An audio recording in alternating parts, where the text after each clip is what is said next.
તો કેમ છો મારા કલેજાઓ હતા તેમની કલેજીઓ? આશા કરું છું મજામાં હશો. તો આજે આપણે નીકળ્યા છે ભાટ જવા માટે લસણની ચટણી ખાવા. તમે જોઈ શકો છો કે બધા ભાઈબંધો છે આપણા. જો રેસ ચાલુ થઈ ગઈ પાછી.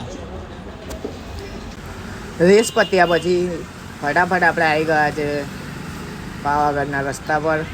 અને તમે જોઈ શકો છો કેટલો ખતરનાક વ્યૂ છે.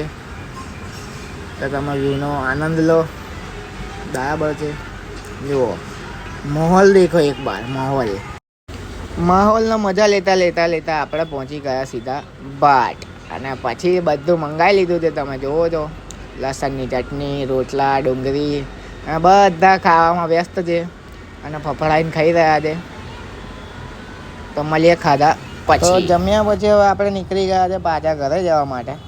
અને આ ભાઈને રેસ જ કરવી છે. આ ભાઈ રેસ જ કરેલા. એમને બહુ મજા આવે. હા દેખો. પછી અમારા વિકાસભાઈને કોઈકની યાદ આવી જતા એમને ગાયન ચાલુ કરી દીધું છે.